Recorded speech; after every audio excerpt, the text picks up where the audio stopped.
برداشت کرنا سیکھو گے، یاد رکھو میرے بچوں، اگر آپ صبر سیکھ گئے تو کوئی آپ کو پکڑ نہیں سکے گا۔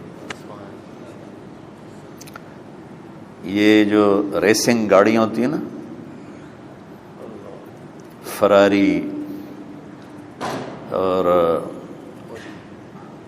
مختلف ان کے نام ہیں، مشہور فراری ہے، اٹلی میں بنتی ہے، لیمبرگینی، یہ دونوں بنتی ہیں وہاں اٹلی میں، اور اس میں جو آدمی جا رہا ہو اس کے لیے سپیڈ لمٹ کی قید کوئی نہیں، ورنہ سب گاڑیوں پہ 120 کلومیٹر پر کے اوپر جائیں گے تو جرمانہ ہوگا، لیکن جو آدمی لیمبرگینی میں جا رہا ہے یا فراری میں جا رہا ہے اس کے لیے کوئی جرمانہ نہیں، چونکہ وہ یوں کرو تو 1 سیکنڈ میں وہ 120 پہ چلی جاتی، صرف اتنا کرنے سے شو ایسے جاتی ہیں۔ تو میں آپ کو ایک لیمبرگینی دینا چاہتا ہوں، فراری 8 کروڑ کی ہے، فراری 8 کروڑ کی گاڑی ہے فراری۔ کئی دفعہ وہاں جب جاتا ہوں تو کوئی نہ کوئی بٹھا دیتا ہے، یہ آپ کو ذرا سیر کرائیں، وہ ہمارے کو تو شوق کی کوئی چیز ہے نہیں، وہ نوجوانوں کے شوق کی چیز ہے۔ تو 8 کروڑ کی گاڑی ہے، میں مفت آپ کو دے رہا ہوں، وہ ہے صبر۔ آخرت کے سفر میں اگر تیز چلنا چاہتے ہو اور سب سے آگے نکلنا چاہتے ہو تو صبر کی فراری پہ سوار ہو جاؤ، تمہیں کوئی پکڑ نہیں سکے گا، تمہارے کوئی قریب بھی نہیں آ سکے گا، کہ دنیا میں صبر کرنے والوں کا قحط آ گیا ہے۔ بڑے بڑے علماء ہیں اخلاق سے خالی، بڑے بڑے علماء ہیں صبر جانتے ہی نہیں، اور پورا معاشرہ سر علماء، تم کل کے علماء ہو اس لیے علماء کی بات کر رہا ہوں، ورنہ پورا معاشرہ میرے بچوں صبر سے خالی ہے۔ تم سیکھو۔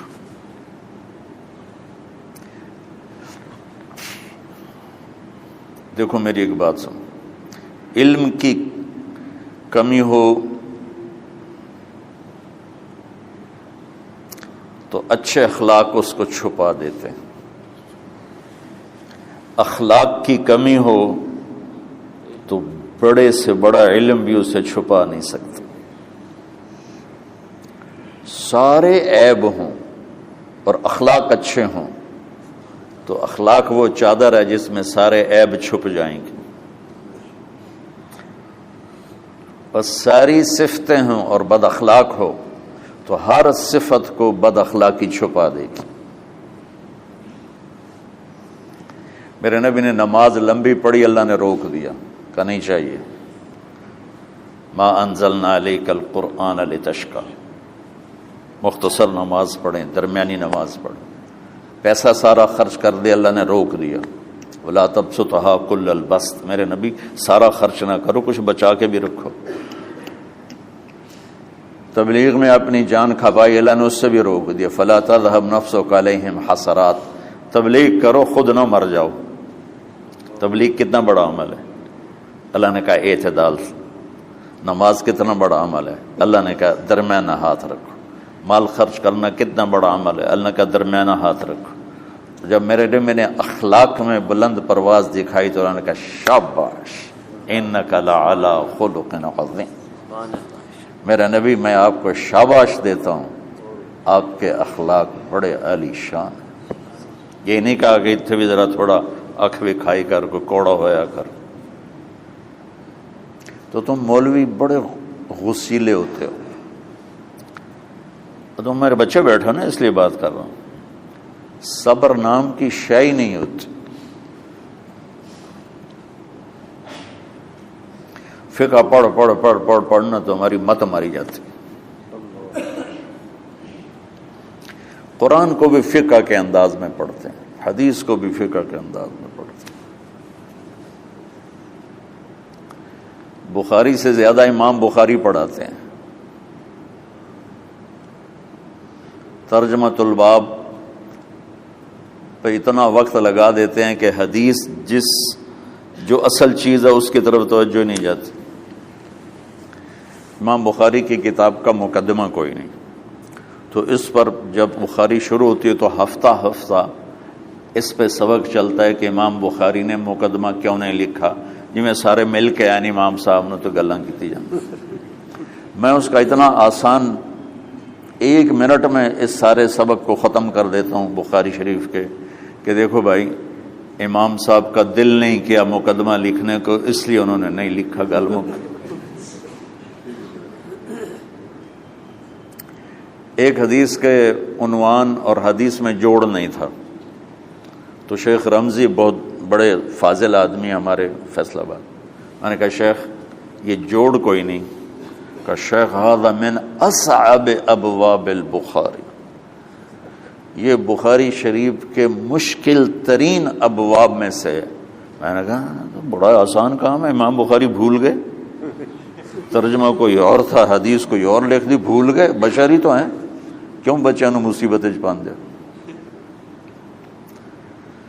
تو بچوں شوق سے جاؤ، بہانے نہ کرو، ہماری ذرا تھوک ڈال کے پیٹ میں درد،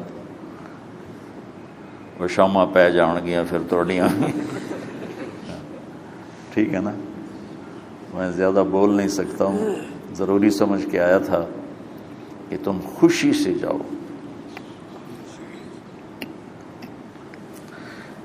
پھر اس میں جو ناگواری آئے گی اسے برداشت کرو گے تو پھر آپ کا صبر بڑھے گا۔ تمہیں صرف میری شہرت نظر آتی ہے، اس میں جتنا مجھے صبر کرنا پڑا ہے وہ تمہارے سامنے نہیں ہے، جتنی کڑوی گولیاں میں نے کھائی ہیں لوگوں سے وہ تو تمہیں نہیں پتا۔ اب تمہیں اتنا نظر آتا ہے کہ واہ واہ ہو رہی ہے آگے پیچھے لوگ، میرے اللہ کا کرم ہے، میری کیا اوقات، آج ہوں کل مر جاؤں گا، اولاد کو بھی یاد نہیں رہے گا کہ طارق جمیل کون تھا۔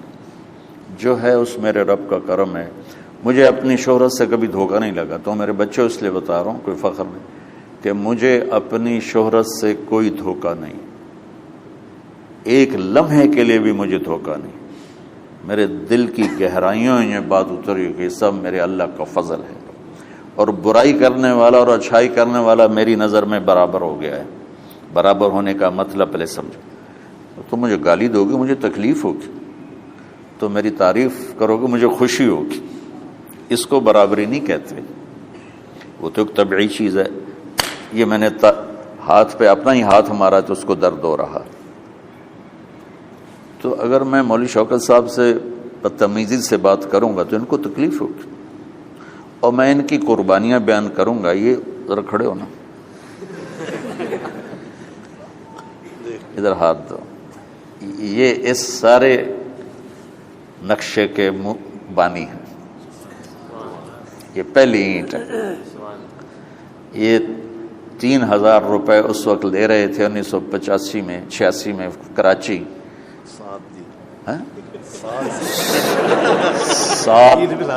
7,000 ان کی تنخواہ تھی، اور میں نے ان کو تلمبے میں بلایا 900 روپے مہینے پر۔ کتنا فرق ہے 7,000 اور 900 کا؟